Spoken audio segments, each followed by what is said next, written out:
YouTube, what is going on? Crowder here, and I am bringing you guys Warzone Season 5, the new update in the top 10 loadouts that you should be using for this season. Starting off with this bad boy right here, it is the STG. It is the brand new assault rifle, and it is the #1 assault rifle right now on the big map, on the small map. It does not really matter. There is some things that this gun does when it comes to negatives. It doesn't have too many of them, but the one is probably the TTK drop-off is pretty significant.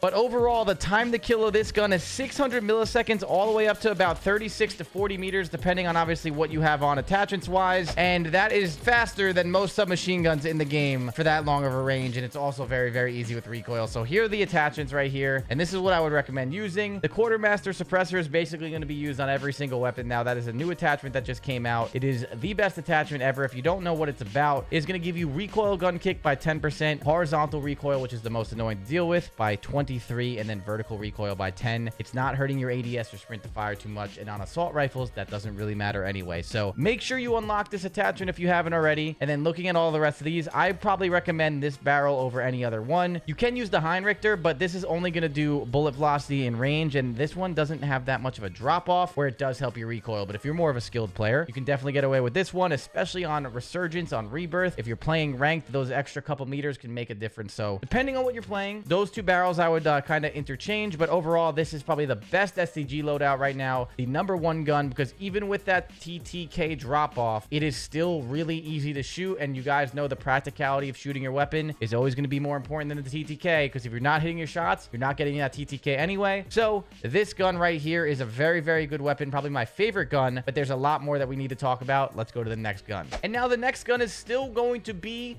the MTZ. This gun just got buffed going into Warzone Season 5. It was already amazing beforehand. This gun has some negatives with the recoil. It doesn't have as easy recoil as the STG, but the time to kill, it does hold its range, and it's definitely fun to use, a very satisfying gun to use. And if you look at it really quick in the range, as you shoot it with the iron sights, with this quartermaster, the one thing that this MTZ did have was horizontal recoil. Now with that quartermaster, it gets a little bit easier. So overall, this gun got buffed, and it just got easier, and the range and effective damage range is also really good. And now the one thing I'll say too is that 49-meter effective damage range is awesome. The bullet velocity is not bad, but if you guys want to change it up too, and you're not the most talented player, you don't play Warzone for a living, instead of using the Clinch Pro barrel, you can go over here to the Drifter Heavy Long Barrel, and it's going to give you more effective damage range, a little bit less bullet velocity. So if you're playing Resurgence, I'd probably recommend this barrel, and it also helps your recoil control. So there's two different ways to build this one. I like using this one because I play big map probably a little bit more right now than I play Resurgence, but overall, very good gun. Give it a try and let me know what you guys think. Let's move on to the next one. And the next one is going to be the Holger 26. This gun is still incredible. The time to kill is still very, very good. It's still a very controllable weapon.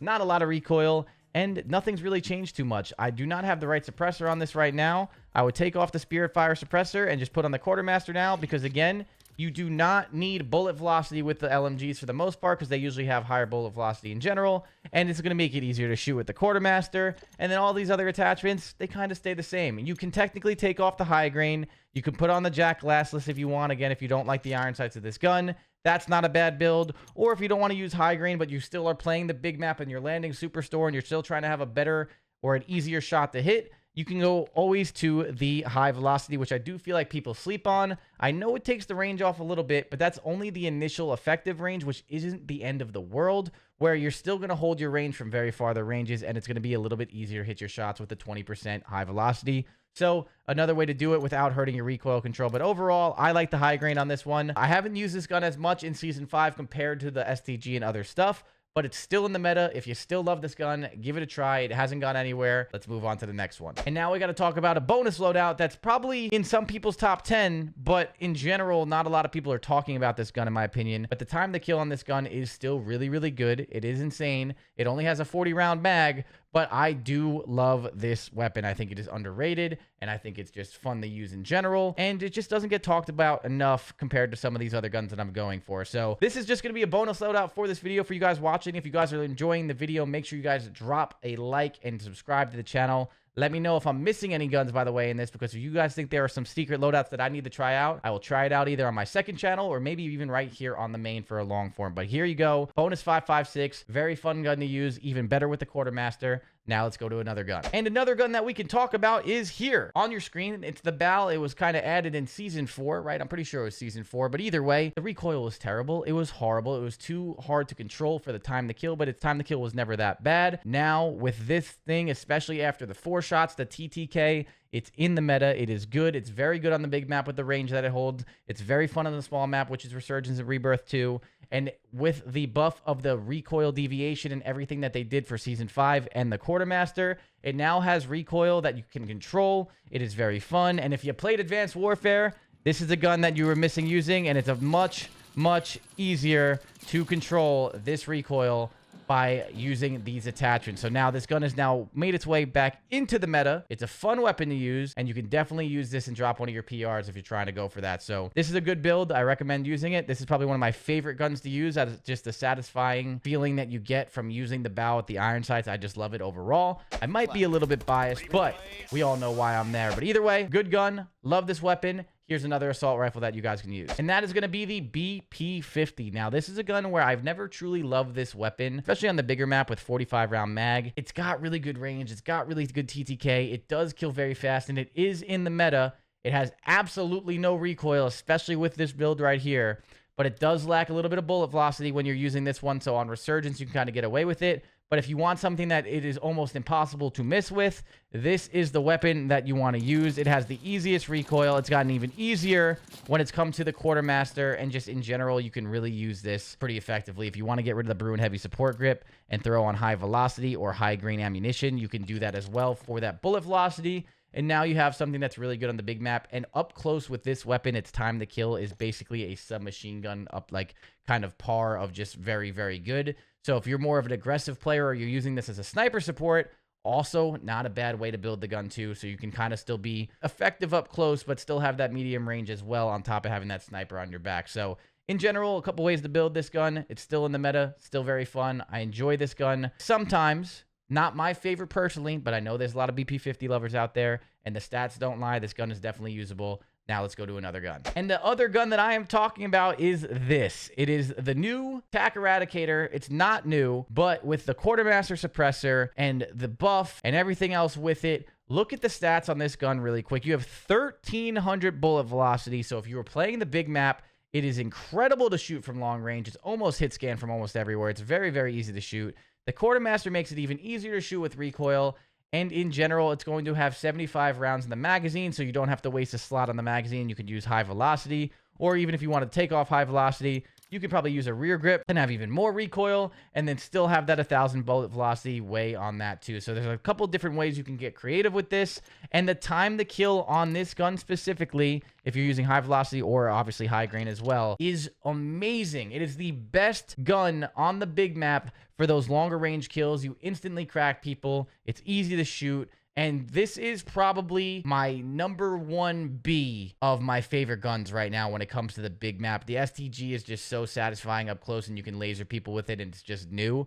But this gun is really damn good when you were playing big map and you were at some of those longer range fights, especially if you were team shooting with 1,300 bullet velocity. You are not going to be missing those team shots. It's a very good gun, and it's going to have limited recoil with this new build. So recommend trying this gun out. It is definitely good with the buff and all that stuff in Warzone Season 5.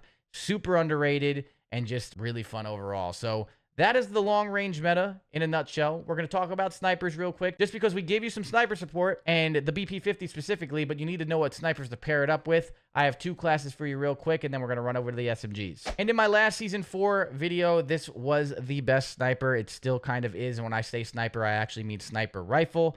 I like the charge barrel. It makes it just very easy to hit your shots, especially on the longer range map. This is not a resurgence gun, I would say, as much as this is a big map weapon, a true sniping experience. You charge up the barrel, you get really good bullet velocity, and overall, it's just a very good gun to shoot with, especially if you were a sniper kind of player. this is what I would use on the Morris. I use this every once in a while. I'm more of a Car 98K player when I'm streaming just because I'm trying to be a little bit more entertaining by running around like a lunatic. But I do use this every once in a while and have a lot of fun with it too. It's a very good way to get an opening pick for your team when you're doing team pushes or just holding positions. And just in general, you really can't go wrong with this class. And as you guys just heard it, we just said the Car 98K. That gun went nowhere. Check out this class. And here you go. This is the class right here. You're going to look at, they've tried to nerf this gun quite a few times. On Resurgence specifically, I still like using the slower build when I'm using the Resurgence car just because it's going to give you the most range, and that means up to 75 meters. You're still going to be able to get those shots. I go back and forth right now between the SPX and the range caller when it comes to the optic, but if you do use like a 2.5 scope, or something lower, you don't get glint, you reload faster, and you're able to still be effective with the car. So you can definitely kind of get creative with your optic of the style of play. But when it comes to bullet velocity, high grain, and the sonic suppressor, and the long barrel, you do those 3 attachments, and then you can get creative from there and really do what you kind of want. I use the target sling for aim down sight speed. You can technically use the recon if you wanted to help your flinch. You could take this off and use a no stock if you really want to help all of your movement and all that stuff too, depending on how you're playing and what map you're playing. But either way, you can definitely get creative once those 3 attachments on the left side here, which is a sonic. I'm not gonna try to announce that, but that barrel right there, it's gonna be the barrel all the way on the right. Yeah, the 7.62 barrel. That's what we're gonna call that. That is what you want to be using paired up with high grain. And after that, you can get creative. I go back and forth from the range caller. And if I'm not using the range caller, it is the SPX 6.6. And yeah, I have a lot of fun with this gun. I was using it the other day, got a few wins with it. Still really, really good. I recommend still using the car when you're, bored or you want to whip out a faster paced sniper. But yeah, that's the 2 snipers I would recommend. Obviously pairing it up with like a BP50 or something of that sniper support if that's kind of your thing. And yeah, that's the long range meta in a nutshell right now. Let me know if I've missed any guns, and let's move on to the best SMGs and close out this video for you guys. And for your number 1 SMG, there is an argument right now in the Warzone community, and I would love to know what you guys think. Is it the Superi or is it the new sub, which is going to be the static? I'll show you the build in a second. But I've been playing with FIFA and a lot of very good ranked players as of lately, and this is probably their number 1 build for it. I'm going to show you something else or a couple other ways to build this. I've done it in a couple other videos, and I go back and forth with a bunch of different ways to build this weapon, and we're all very familiar with this. But the Superi, it's the number 1 SMG, so they say, especially with chest shots. But if you look at the stats and you do a combination on the stats, that means you hit some headshots and other things, not just only specific chest shots, obviously including your limbs and all that other stuff. The static is pretty goddamn good. The headshot multiplier, it's insane. So there's a world where this isn't the fastest time to kill weapon and the static is still good, but I will say the Superi does have a little bit faster of movement. When you're using this build, you are running at a tactical sprint speed of 8.2. Nothing in this game right now compares to that, and movement is really important to make your enemies miss. So a lot of people do prefer the Superi, but you can still make some movement builds with the static, and we'll get there. But this is one build that people really like. The Quartermaster Suppressor is really good. Again, it's going to help that recoil. But if you take off this high grain for a second, and you want to go to a new attachment that we haven't talked about yet in this video, it is the Paracord Grip. And right here, it has no negatives at all. It helps your sprint to fire. It helps your ADS movement speed. It helps your movement speed in general.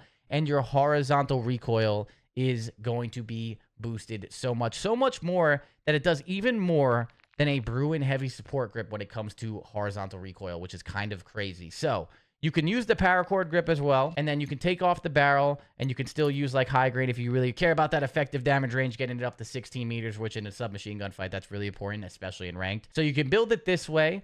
You can take off the bore barrel, and you can obviously throw on an optic if you don't really care about anything else, and you don't like the iron sights, and you think they obstruct your view or the aim assist of all that stuff too. You can throw it this way. You can take off the Paracord Grip completely, and then you can throw on, a different stock, which is going to be like this. And then you can throw on your high grain, which is going to be over here. And this is kind of like an ADS, like longer build where like you're slower, you're not running as fast, but when you're aiming down sights and you look at the stats, you're going at almost 4.0 with the ADS movement speed, which is really good too for your strafing and all that to really kind of just be on the move like crazy. So a couple different ways to build this gun. Every single build fits your play style. Whatever fits it best is what I would recommend using. And yeah, this gun's really damn good. So that is the number 1 SMG, so they say. Again, I would love to hear what you guys think. And now let's move on to the new SMG, that I think I almost like more and I'm still on the fence about. And it's right here. These are the attachments I've been using. I've messed with a bunch of them and I do really like this gun. If you look at the stats here, you're running at a tactical sprint speed of 7.7, so you are still really damn fast. The recoil on this gun can definitely be a little bit weird, and I don't love the iron sights, and maybe that's because the gun is new and I haven't tried them enough, so maybe I have to give them another try. I do use the jack glassless optic. You can use the NIDAR as well, just to help you out kind of just with the iron sights not being very good. And then I really like the paracord grip for the sprint to fire speed being really good, so you can get those shots off right away and still have the ADS movement speed of 4.1, by the way, which is absolutely nuts for your strafe. So if you're using that left stick or you're even playing on mouse and key, it's really, really good for that too. And you can kind of just keep moving on people. Now, the one thing that I go weird with is the light barrel here is going to help your sprint speed, but it's going to hurt your recoil, right? It's going to help your hip fire and all that. It feels weird sometimes. I don't know if it's bugged. I don't know if people believe me with this, but it feels like my bullet reg when I'm using this barrel doesn't always hit. So I'm on the fence, and I feel like that's in my head, but it might not be. I don't really know. You never know with Call of Duty. So if you want to take off this barrel, you can very easily take off this barrel, and you can put on a laser. You can put on ammunition. A lot of people in my stream don't seem to understand. This ammunition right here, look right here, damage. That bar goes up. It doesn't change the time to kill. It doesn't do more damage. That is a lie. It doesn't do anything. So you don't need to use this ammunition. I would use the hollow point because the hollow point's the annoying one with the crippling power if you're going to do anything. But again, overpressured doesn't make your gun stronger. A lot of people in my stream were trying to say it does. It doesn't. The time to kill is still the same no matter what. It's been tested a bunch. And it doesn't do anything too crazy like that. So again, you can throw on a laser. If you want, you know, TAQ stance or hip fire or sprint to fire, you can do that. Or if you go all the way over here to the solar flare, it just gives you sprint to fire, which is really, really good, all the way down to 79 too, and you can take off that barrel. It really just depends on how you want to shoot it. But in general, I think this is my favorite build. And again, you can get crafty with this, but I love this gun, and I almost think I like this gun a little bit more. The one thing that it has is the Superi is this moving so fast, so you're very, very hard to shoot when you're moving in smokes and all that stuff when you're in the mix. But those are the two best SMGs in the game right now. We have a lot of underrated weapons that are still kind of close to meta that you can still very easily use and do good. And if you guys want to see videos on those in the main channel, maybe I test out some underrated weapons or ones that just haven't made this list. And yeah, let me know in the comments. But either way, if you guys enjoyed this video, make sure you drop a like, comment, subscribe to the channel. You guys know I'm always here for you for the best tips and tricks. And I will see you guys all in the next video. Peace.